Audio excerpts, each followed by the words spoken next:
Chaque jour, Charles et Carole vous présentent la leçon de l'école du sabbat.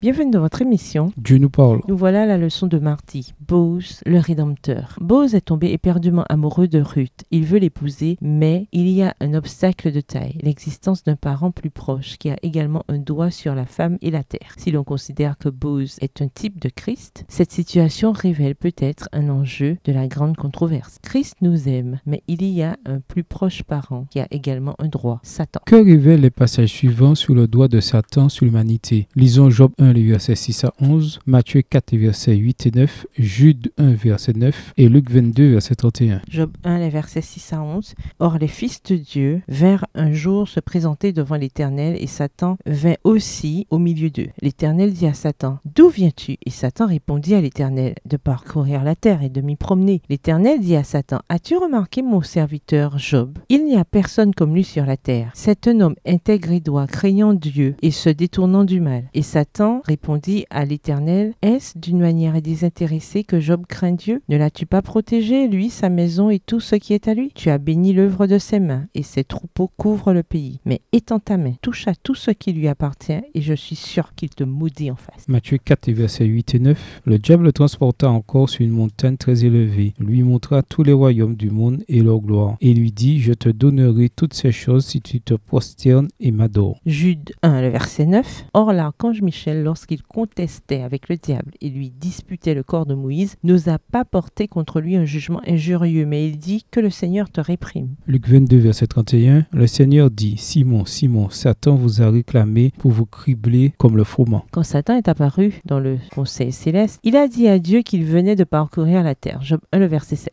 Quand Dieu lui a demandé s'il avait remarqué l'intègre Job, Satan a prétendu que ce dernier lui appartenait, sous-entendant que le cœur de Job n'appartenait pas vraiment à Dieu. Il te suit parce que tu es bon pour lui. Arrête d'être bon et tu verras à qui il donne véritablement sa loyauté. Dans Jude, nous avons une courte référence à une histoire qui était bien connue en Israël. Après avoir été enterré par Dieu, Deutéronome 34, verset 6, Moïse fut plus tard ressuscité. Bien que nous n'ayons pas connaissance des détails, le texte lui-même qui dit que Dieu et Satan se sont disputés le corps de Moïse sous-entend que Satan prétendait avoir des doigts dessus. Aussi, quand il s'aperçut que le prince de la vie allait briser les barreaux de cette sombre prison et qu'il le vit s'approcher du sépulcre de Moïse accompagné d'une escorte d'anges étincelants, il accourut tout effaré pour défendre son empire. Entouré de ces mauvais anges, il se mit à protester hautement contre l'invasion de domaines qu'il réclamait comme le sien. Il déclara que le serviteur de Dieu était son prisonnier puisqu'il avait transgressé la loi divine en s'attribuant la gloire qui appartient à l'Éternel. Moïse avait commis le péché même pour lequel lui, Lucifer, avait été chassé du ciel. Extrait du livre Prophète et roi, au chapitre 43 à la page 453, livre écrit par Ellen G. White. De toute évidence, Christ réfuta la revendication de Satan et Moïse fut ressuscité. Voir Matthieu 17, le verset 3. Dans Ruth 4, versets 1 à 12, Boaz se rend à la porte de Bethléem, la ville par laquelle Christ allait naître dans notre monde en tant que notre proche parent. Les anciens se réunirent et finalement on échangea une sandale, symbole de propriété. La porte d'un village, c'est là où l'on tranchait les litiges. Il s'agit là d'un type d'une scène de jugement. Elle reflète la scène de jugement de Daniel 7, les versets 13, 14, 22, 26 et 27.